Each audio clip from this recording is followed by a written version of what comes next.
നമസ്കാരം. V plus ചാനലിലേക്ക് അവർക്കും സ്വാഗതം. ഇന്ന് ആധുനികതയുടെ ഏറ്റവും പ്രാധാന്യമർഹിക്കുന്ന ഒരു സാഹചര്യത്തെ അവതരിപ്പിക്കുകയാണ് ഞാനിവിടെ. ഹെൽത്ത് ഇൻഷുറൻസ് അഥവാ ആരോഗ്യ പദ്ധതികളെ കുറിച്ച് പറയുമ്പോൾ ഏറ്റവും പ്രാധാന്യമർഹിക്കുന്ന കെയർ ഹെൽത്ത് ഇൻഷുറൻസിന്റെ കെയർ സുപ്രീം എന്ന് പറഞ്ഞ ഒരു പദ്ധതിയെ കുറിച്ച് പരിചയപ്പെടുത്തുകയാണ്. അതോടൊപ്പം തന്നെ ഇൻഷുറൻസ് രംഗത്ത് നിലനിൽക്കുന്ന ചില സാങ്കേതികമായ പദങ്ങളെ കുറിച്ചും അതിന്റെ സവിശേഷതകളെ കുറിച്ചും പരിചയപ്പെടുത്തുന്നതാണ്. ഒരു വ്യക്തി കെയർ സുപ്രീം എന്ന് പറഞ്ഞ പദ്ധതിയിലെ അംഗമാവുകയും അതുപോലെ തന്നെ മറ്റൊരു വ്യക്തി വേറെ ഒരു ഇൻഷുറൻസ് കമ്പനിയുടെ ഭാഗമാവുകയും ചെയ്തതിന്റെ ഫലമായി രണ്ടുപേർക്കും 2 വർഷത്തെ വെയിറ്റിംഗ് പീരീഡ് കഴിഞ്ഞ് ഇരിക്കുന്ന ഒരു സാഹചര്യം നിലവിൽ കാണുകയാണ്. രണ്ടുപേരുടെയും 2 വർഷത്തെ വെയിറ്റിംഗ് പീരീഡിന് വളരെയധികം പ്രാധാന്യമുണ്ട്. 2 വർഷത്തിലധികം വെയിറ്റിംഗ് പീരീഡുള്ള ഒരുപാട് അസുഖങ്ങളുണ്ട്. 14 അസുഖങ്ങളെ കുറിച്ച് പരിചയപ്പെടുത്തുന്നുണ്ട്. ഈ അസുഖങ്ങൾക്കൊന്നും ഹോസ്പിറ്റലൈസേഷൻ വന്നാൽ പൈസ ലഭിക്കില്ല എന്നുള്ളത് പലർക്കും അറിയാത്ത ഒരു വസ്തുതയാണ്. എല്ലാ ക്ലെയിമുകളും ലഭിക്കുന്നതല്ല. 2 വർഷത്തിനിടയിലുള്ള ഇത്തരത്തിലുള്ള അതെന്താണെന്നുള്ളത് വിശദീകരണം ഞാൻ അടുത്ത ഒരു വീഡിയോയിൽ ചെയ്യുന്നതാണ്.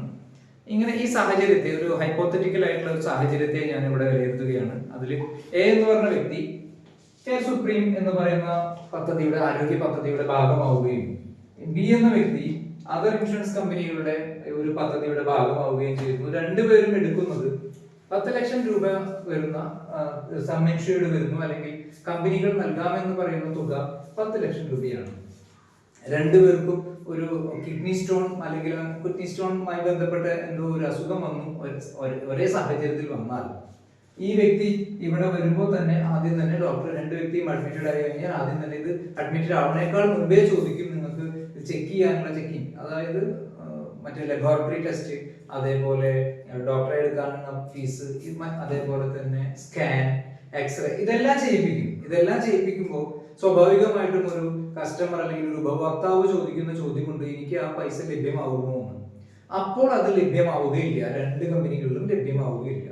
അതുമായി ബന്ധപ്പെട്ട് ഹോസ്പിറ്റലൈസേഷൻ നടത്തുകയാണെങ്കിൽ ഇത് പ്രീ ഹോസ്പിറ്റലൈസേഷൻ എന്ന് പറഞ്ഞ ഒരു ഗണത്തിലേക്ക് പെടുത്തി അത് റീഇംബേഴ്സ്മെന്റ് എന്ന് പറഞ്ഞ ഒരു ഭാഗം, അതായത് ഇതിന്റെ ബില്ലുകളെല്ലാം കമ്പനികളിൽ സമർപ്പിച്ചു കഴിഞ്ഞാൽ ആ കമ്പനി അത് അപ്രൂവൽ കിട്ടും. അങ്ങനെ അത് കമ്പനി അക്കൗണ്ടിലേക്ക് ഇടുകയാണ് ചെയ്യുക.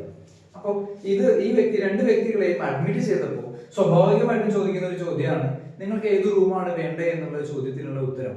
കെയർ സുപ്രീം ആണെങ്കിൽ ഏത് റൂമാണോ നിങ്ങൾക്ക് വേണ്ടത് ആ റൂം, അത് എത്ര വരെ മതിക്കുന്നതായിക്കോട്ടെ, അപ് ടു സം ഇൻഷ്യൂർഡ് എന്നാണ് പറയുന്നത്. അതായത് 10 ലക്ഷം രൂപ വരുന്ന ഒരു റൂം ഉണ്ടെങ്കിൽ അത് വരെ എടുക്കാനുള്ള പൂർണ്ണ സ്വാതന്ത്ര്യം നൽകുന്ന ഒരു ബൃഹത്തായ ഒരു പദ്ധതിയാണ് ഈ പറയുന്ന കെയർ സുപ്രീം എന്ന് പറയുന്നത്. എന്നാൽ മറ്റ് കമ്പനികളിലേക്ക് പോകുമ്പോൾ അവർ യഥാർത്ഥത്തിൽ ഇതിന് 10 ലക്ഷമാണ് സം ഇൻഷ്യൂർഡ് എങ്കിൽ അതിന്റെ 1%, അതായത് 10,000 രൂപയുടെ റൂമോ അല്ലെങ്കിൽ 20,000 രൂപയുടെ ICU എന്നൊക്കെയാണ് പറയാറുള്ളത്. മറ്റു വ്യത്യസ്തതകളുണ്ടാവും. എങ്കിലും കെയർ സുപ്രീമിന് ഒരു പ്രാധാന്യമുണ്ട്, അപ് ടു സം ഇൻഷ്യൂർഡ് എന്നാണ്. ഇത് മറ്റു കമ്പനികളെല്ലാം അങ്ങനെയല്ല.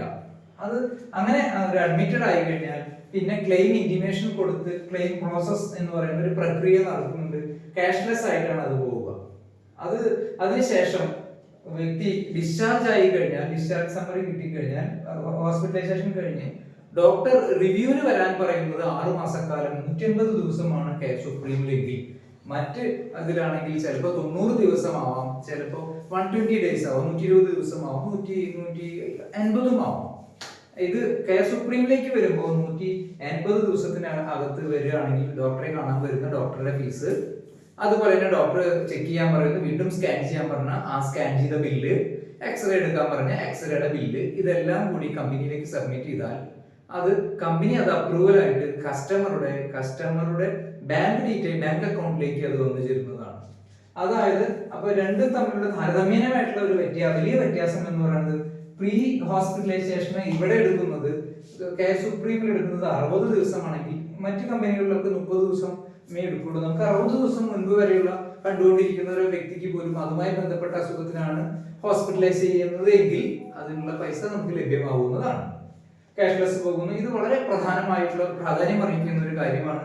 ഇത് 2 വ്യക്തികൾ, ഇനി ഇതിലും ഒരുപാട് ക്യാപ്പിങ്സുകളൊന്നും ഇല്ലാത്ത ഒരുപാട് പ്രാധാന്യങ്ങൾ കെയർ സുപ്രീമിനുണ്ട്.